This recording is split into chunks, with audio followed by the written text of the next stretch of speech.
Bom, programa hoje um pouco mais curto, mas cheio de informações, de notícias, por isso a Mina Abreu já está nos nossos estúdios. Seja bem-vinda, boa tarde, Mina, com a atualização dos casos da Covid-19 ou ainda temos problemas? Boa tarde, Gabriel. Boa tarde você aí de casa. Nós vamos atualizar só na região metropolitana de Campinas e daqui a pouco eu explico por quê, ok? De acordo com as prefeituras, nós temos até o momento 92.485 casos na região, sendo 38.891 em Campinas. E aí segue aquele ranking. Indaiatuba vem na sequência, Sumaré, Santa Bárbara do Oeste e Americana. As demais cidades têm menos de 5 mil casos da doença e a gente já vai para a segunda tabela, chegando lá no final com Engenheiro Coelho, que tem menos de 1.934 casos. Santo Antônio de Posse, 887, Pedreira, 626, Olambra, 438 e Morungaba, 187. Agora, quando a gente fala no número de óbitos na nossa região, de acordo com as prefeituras, nós temos 2.902 mortes confirmadas. Lembrando que Campinas ontem não tem dados novos, 1.333 óbitos, mas não significa necessariamente que não tenhamos novos óbitos que possam ser aí inseridos no sistema posteriormente. Então, a cidade registrava até segundo os últimos dados, 1.333 mortes, seguida de Sumaré com 252, Indaiatuba 236, Santa Bárbara do Oeste 197, Americana 169, Valinhos 164 e Hortolândia 158. As demais cidades têm menos de 100 óbitos. E a gente vai também lá para as últimas cidades, as que sempre têm aí o menor índice de morte, o maior número de mortes na nossa região, Engenheiro Coelho, Pedreira, Santo Antônio de Posse, Morungaba e Olambra. E olha só, eu falei bem no comecinho sobre essa questão dos números. E ontem, logo depois que a prefeitura, inclusive, falou sobre os dados aqui no município, que nós vamos comentar daqui a pouquinho, o prefeito e o secretário de saúde falaram sobre essa instabilidade no sistema e por isso que nós não temos os números atualizados. A gente vai acompanhar agora essa fala e depois a gente fala dos dados de Campinas. Vamos lá. Esse sistema de registro, ele é um sistema nacional e me parece que já há 2 dias ele tem tido alguns problemas. Então, possivelmente, ontem, hoje, que nós não tivemos registro de óbitos, possivelmente possa estar represado nesse problema nacional do sistema de informação. Prefeito, esses dados que o senhor passou, alguns deles são confiáveis, não tem nenhum problema. Então, esse número de casos descartados, os novos casos, os casos em acompanhamento domiciliar, esses estão absolutamente ok, porque isso está sob a nossa governança. O problema que está tendo é no sistema do Ministério da Saúde. Nós conseguimos inserir, mas não conseguimos exportar os casos a partir desse sistema. Isso está acontecendo no estado de São Paulo inteiro. Na hora do almoço, inclusive, o governo do estado colocou esse problema do sistema federal, que está fazendo com que haja um retardo na inclusão dos casos, não é? Principalmente os casos de óbitos que a gente não consegue confirmar. Então, esse problema não é a primeira vez que acontece, a gente convive com isso já desde o início da pandemia, já em outros momentos esse problema aconteceu e a gente fica torcendo para que isso se resolva o mais rápido possível para a gente ter as informações corretas. De 100 pessoas com quadros gripais na nossa cidade, apenas 5 estão confirmando como Covid. Então, essa é uma redução importante que vem acontecendo. Nós já tivemos no auge da doença 70% e hoje temos apenas 5%, felizmente. Olha, a gente falou aí, ele falou desse índice de 5 pessoas para 100 casos suspeitos. Então, a gente tem ainda em investigação 559, mas esse número também pode aumentar sendo que, como o secretário explicou, cada unidade ou cada laboratório que faz, ele emite os dados, mas ele não pode ser compilado porque depende desse sistema, Gabriel. Então, a gente tem muita instabilidade, apesar das informações desse número que nós temos.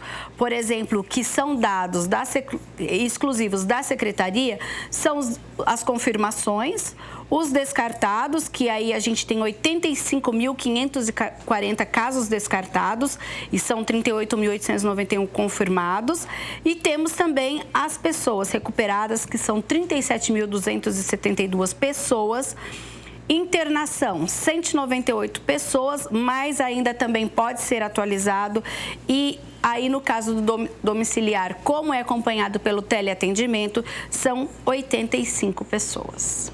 O que dá para a gente concluir, então, é que nós temos 269 casos a mais só na cidade de Campinas. Então, a gente percebe que a doença continua circulando na nossa cidade, tomar todos os cuidados, e a gente aguarda o quanto antes o restabelecimento do sistema por parte do Ministério da Saúde, para a gente ter as atualizações aqui no nosso município, todo o estado de São Paulo e também no nosso país. Lembrando que desses 168 leitos de UTI exclusivos, nós tínhamos 69 do SUS, 39 ocupados, 30 do SUS estadual, que é o Hospital da Unicamp, 12 ocupados, e os dos leitos particulares dos 69, 50 estavam ocupados de acordo com o último levantamento. A gente aguarda, então, o restabelecimento aí desse sistema e que amanhã esteja tudo atualizado para a gente ter uma noção de como a doença está avançando no nosso país.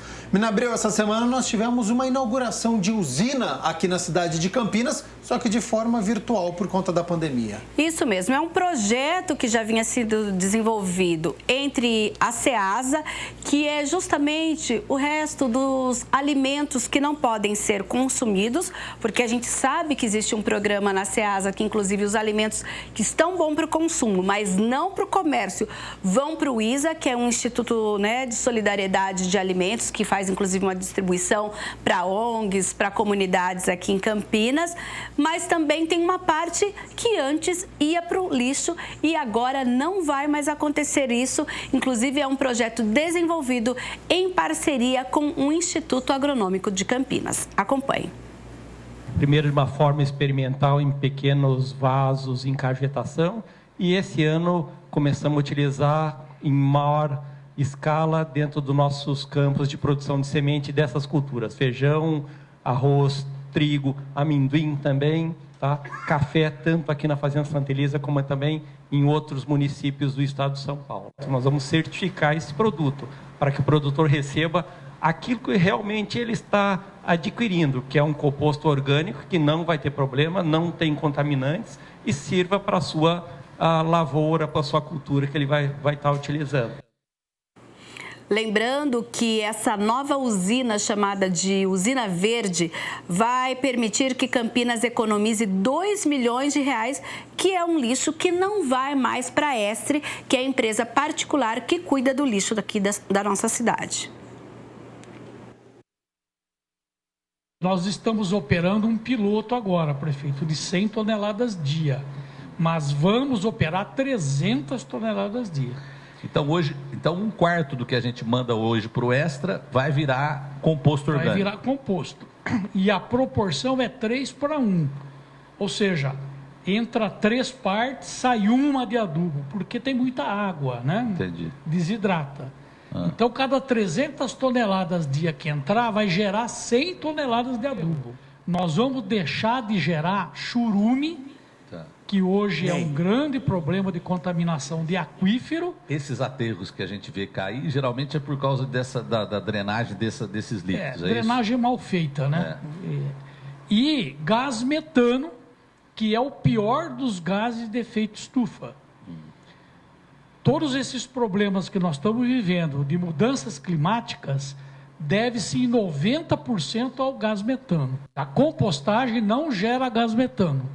Ela gera gás carbônico, que é 20 vezes menos agressivo que o gás metano. Então, é uma forma de tratamento. Bom, Mina, falando um pouquinho também agora sobre o trânsito, né? Aqui de Campinas, nesta terça-feira, nós temos vias interditadas pela INDEC, também na região central. Olha, nós temos inicialmente a rua Cristiano Rolf, localizada na Vila Carlito. Ela fica entre as avenidas Washington Luiz e José Ademar Etter. O fechamento começou hoje às 8 horas da manhã e vai até às 5 da tarde, porque a Sanasa está construindo um posto de visita no local. Neste trecho, sentido bairro, os motoristas devem desviar pela Avenida Washington Luiz, Eurides Fernandes, Comendador Irineu Quiquia e José Ademar Etter. No sentido contrário, que é o sentido centro, o desvio vai pelas ruas José Ademar Etter, Jorge Tibiriçá e Washington Luiz. Agora a gente tem também uma outra via, a rua Padre Vieira, na região central, entre os trechos da General Marcondes Salgado e a Aquidabã. O bloqueio começou hoje, mas olha só, nesse caso vai até o dia 13 de novembro, ou seja, sexta-feira, entre 8 da manhã às 5 da tarde. Nesse local, o trânsito vai ser sempre liberado após as 5. Então, ali é uma galeria pluvial, então também os agentes de mobilidade urbana da INDEC estão no local para direcionar os motoristas e também até as pessoas que usam transporte público ali na região. Falando um pouquinho agora sobre emprego, já que milhares de campineiros estão em busca aí de uma oportunidade no mercado de trabalho, uma lanchonete vai inaugurar em dezembro e está contratando. Olha, uma boa notícia, são 80 vagas aqui para Campinas. Operador de caixa, recepcionista, chapista, garçom, auxiliar de limpeza, auxiliar de cozinha, auxiliar de copa e recreacionista. Entre os pré-requisitos estão entusiasmo, criatividade, comprometimento e a disponibilidade para trabalhar também no período noturno. Olha só, os currículos devem ser enviados até o dia 20 de novembro. Anote aí o e-mail, hein? vagasmundoanimalcampinas@gmail.com. É uma rede de lanchonete temática, então você anota aí, vagasmundoanimalcampinas@gmail.com. Por falar em vagas, Mirna Abreu, para quem tem uma empresa e quiser anunciar aquela vaga de inclusão para os deficientes, tem uma novidade. Tem sim, é uma iniciativa do Ministério Público do Trabalho e também vai até o dia 20, é o programa Reconecta, em que as empresas, os empregadores interessados em divulgar as vagas para as pessoas com deficiência devem acessar ali, ou também que elas foram reabilitadas pelo INSS no portal da Conferência e Exposição Nacional da Inclusão e Acessibilidade, que é o Reconecta. O evento vai ocorrer entre 3 e 5 de dezembro, então essas empresas, elas vão primeiro colocar a vaga ali e durante o evento essas vagas serão aí, de certa forma, publicadas e disponibilizadas às pessoas com deficiência que precisam de emprego. Então, é uma grande iniciativa do Ministério Público do Trabalho para garantir a acessibilidade também no setor de empregos e a gente acompanha agora a fala da Procuradora do Trabalho. Eu quero convidar você, empreendedora, para fazer parte desse momento conosco. Pode entrar em contato, eu vou deixar o meu número, você pode entrar em contato para saber como que faz para fazer parte. Por conta do Covid-19, as vagas vão ser limitadas. Como nós já temos um grupo de empreendedoras que já somos parceiras, então a gente está com poucas vagas. Se você tiver interesse de participar, entre em contato comigo que eu explico certinho para você como funciona. Olha, gente, a gente ouviu aí a fala da Raquel de Castro, que também é uma ação de empreendedorismo que acontece em Hortolândia no próximo dia 25, no Instagram, mãezinhas.hortolândia. Então, é um grupo de mulheres que se reuniram durante a pandemia para fazer negócios entre si, até por conta de desemprego, todo mundo em casa, e elas encontraram nessa iniciativa a oportunidade e agora vão realizar o primeiro evento presencial no dia 25 de novembro. A Raquel deixou o seu recado aí. Então, lembrando o Instagram, para você saber mais sobre esse evento, instagram.com/mãezinhas.hortolândia. A gente consegue agora a fala da procuradora?